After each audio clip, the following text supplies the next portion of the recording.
ছাত্ৰ ছাত্ৰীসকল, আশা কৰোঁ তোমালোক সকলোৱে ভালে আছা আৰু ঘৰত খেলা ধূলাৰ লগতে পঢ়া শুনাও কৰি আছা।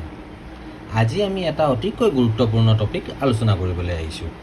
আমাৰ জীৱনৰ প্ৰতিটো মুহূৰ্তত আজি আলোচনা কৰিবলগীয়া টপিকটো ব্যৱহৃত হয়। আনকি এই টপিকটোৰ পৰা প্ৰশ্ন স্কুলীয়া পৰীক্ষাৰ পৰা চাকৰি ইণ্টাৰভিউলৈকে সদায় আহি থাকে। তেন্তে আহাচোন এতিয়া আৰু পলম নকৰি ডাইৰেক্ট টপিকটোলৈ আগবাঢ়োঁ। আহা, আজি আমি আলোচনা কৰিবলগীয়া টপিকটো হ'ল যিকোনো অংকৰ স্থানীয় মান আৰু সাংখ্যিক মান কেনেকৈ উলিয়াব পাৰি। এতিয়া স্থানীয় মান আৰু সাংখ্যিক মান উলিয়াবলৈ হ'লে প্ৰথমেতো আমি স্থানীয় মান কি আৰু সাংখ্যিক মান কি সেইটো জানিব লাগিব, হয়নে? স্থানীয় মান কি? স্থানীয় মান বুলি কওঁতে স্থানৰ পৰা স্থানীয় হৈছে, আমি নামতে উলিয়াব পাৰোঁ।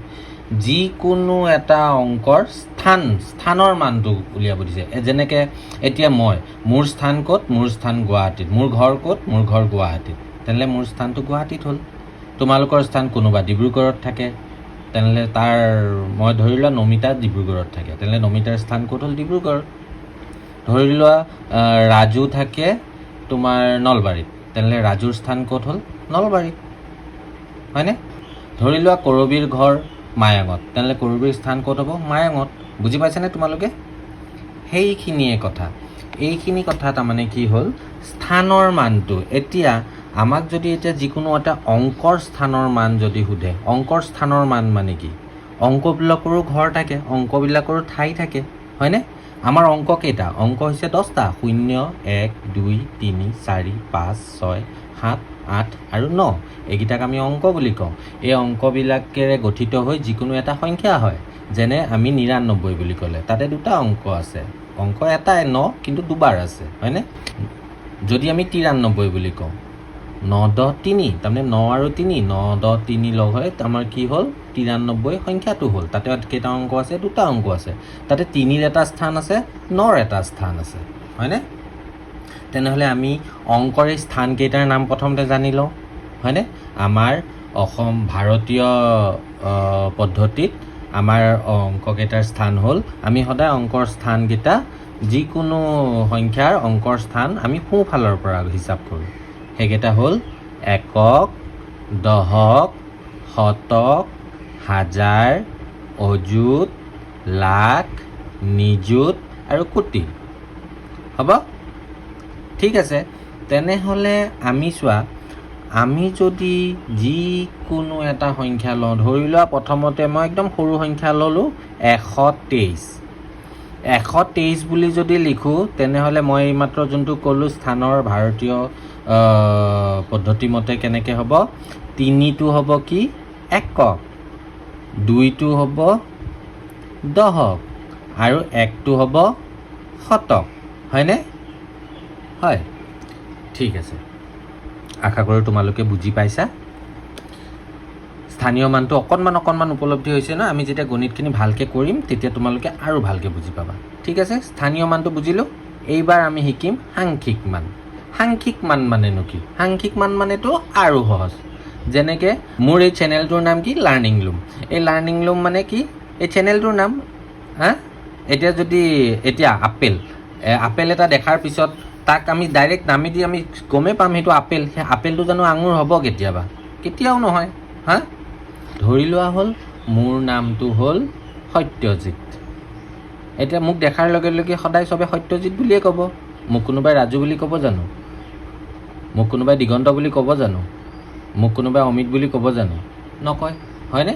মোৰ নামটো হ'ল সদায় সত্যজিত, সেইকাৰণে মোক সদায় চবে সত্যজিত বুলিয়ে ক'ব। ধৰি লোৱা তোমাৰ নাম হ'ল নৱজ্যোতি, তেনেহ'লে তোমাক সদায় নৱজ্যোতি বুলিয়ে ক'ব। কাৰোবাৰ নাম হ'ল ধৰি লোৱা সীমা, তাইক সদায় সীমা বুলিয়ে ক'ব, হয়নে? ঠিক তেনেদৰে মই তোমালোকক ক'লোঁ নহয়, আমাৰ 10টা অংক থাকে। অংককেইটা হ'ল, আকৌ এবাৰ কওঁনে? 0, 1, 2, 3, 4, 5, 6, 7, 8 আৰু 9। এই অংককেইটাৰ সাংখ্যিক মান মানে 0 মানে 0ৰ সাংখ্যিক মান সদায় 0।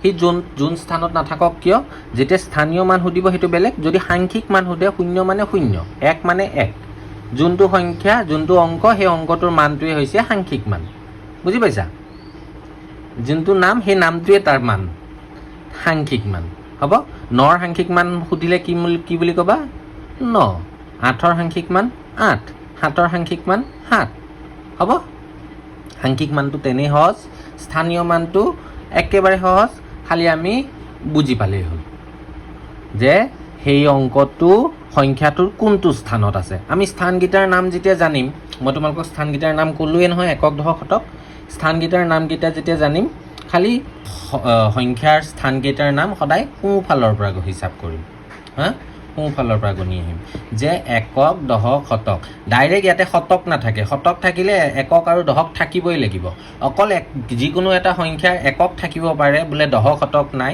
কিন্তু একক নোহোৱাকৈ কেতিয়াও দশক থাকিব নোৱাৰে কেতিয়াও শতক থাকিব নোৱাৰে বা দশক নাথাকাকৈ শতক হ'ব নোৱাৰে এককৰ পিছত দশক হ'বই লাগিব দশকৰ পিছতহে শতক হ'ব শতকৰ পিছতহে হাজাৰ হ'ব হাজাৰৰ পিছতহে অযুত হ'ব তাৰপিছতহে তোমাৰ লাখ হ'ব তাৰপিছতহে নিযুত হ'ব বুজি পাইছা হা কথাটো তেনেকুৱা ঠিক আছে আমি কেইটামান গণিত কৰোঁ আহা এতিয়া তোমালোকৰ চতুৰ্থ শ্ৰেণীৰ পাঠত এটা লেছন আছে তাতে এইখিনি এটা বস্তু আছে চোৱা কি ধুনীয়াকৈ দিয়া আছে ঘেৰেৰীয়া অংকবোৰ চোৱা আৰু অংকটোৰ স্থান আৰু স্থানীয় মান লিখা একদম সহজ ইয়াতে সংখ্যাকেইটা দিয়া আছে চোৱা 143 তাতে 4ত ঘেৰেৰি দিছে হয়নে এতিয়া ঘেৰেৰীয়া অংকটোৰ স্থান ইয়াতে প্ৰথমটো কৰি দিছে চোৱা 4ত অংকটো যেতিয়া দিয়া আছে 4ত ঘেৰ দিয়া আছে 4ত কি হ'ব অংকটো একক দশক আমি গণিলোঁ নে দশক পালোঁ 4ত চোৱা ঘেৰ দিয়া অংকটোৰ স্থান দশক বুলি লিখা আছে এতিয়া ঘেৰ দিয়া অংকটোৰ স্থানীয় মান কেনেকৈ উলিয়াই চোৱা 4 দশক সমান 4 পূৰণ 10 4 পূৰণ 10 দশকত হ'লে 10 দি পূৰণ কৰিব লাগিব একক হ'লে আমি 1 দি পূৰণ কৰিব লাগিব শতক হ'লে 100 দি পূৰণ কৰিব লাগিব মুঠতে যোনটো সংখ্যা থাকে তাৰ পিছত 1 দি বাকীকেইটা সোঁফালৰ বাকীকেইটাত 0 0 বহাই পূৰণ কৰি দিলে হ'ল দেখিছা 4 পূৰণ 10 সমান 40 এতিয়া বাকীকেইটা মই কৰি দেখুৱালে তোমালোকে নিজে বুজি পাই যাব চাবা দেই এতিয়া পিছৰটো চাবা 204 এইটো 2ত ঘেৰ দিয়া আছে তেনেহ'লে 2ৰ কি হ'ব স্থান অংকটোৰ স্থান হ'ব একক দশক শতক 2ৰ হ'ব শতক লিখিলোঁ তেনেহ'লে ঘেৰ দিয়া অংকটোৰ স্থানীয় মান হ'ব 2 শতক সমান 2 পূৰণ শতক হ'লে ইয়াতে 1 যদি দিওঁ 0 0 100 হ'ল শতক মানে 100 সমান 200 হ'ল এতিয়া চাবা পিছৰটো 876 হ'লে কি হ'ব 6ত ঘেৰ চিন দিছে হা 6ত ঘেৰ দিছে তেনেহ'লে 6টো কি হ'ব আমি যদি হিচাপ কৰোঁ একক দশক শতক একক প্ৰথমতে একক পালোঁ ইয়াৰ স্থান হ'ল একক আৰু স্থানীয় মান হ'ব 6 একক সমান 6 পূৰণ 1 সমান 6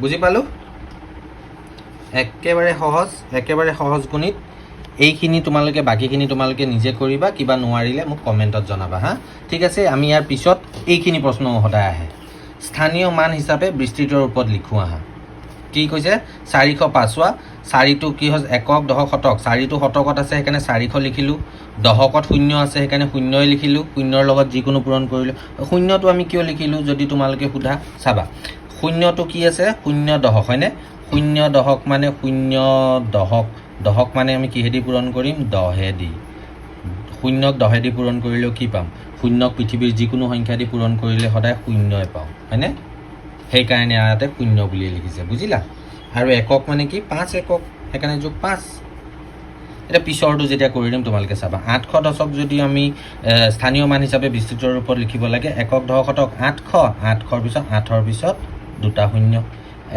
একটো ক'ত আছে দশকত দশক হ'লে 1ৰ পিছত এটা 0 আৰু 0টো এককত 0ই 0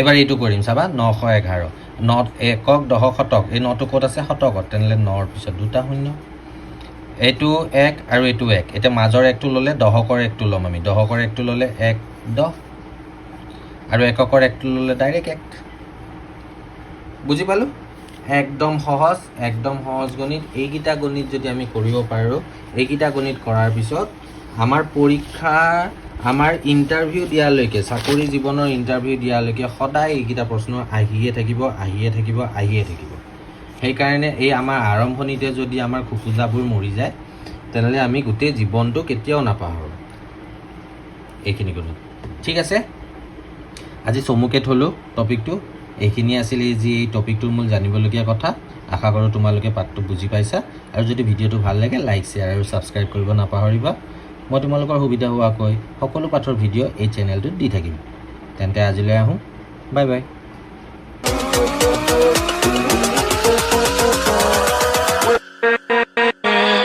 with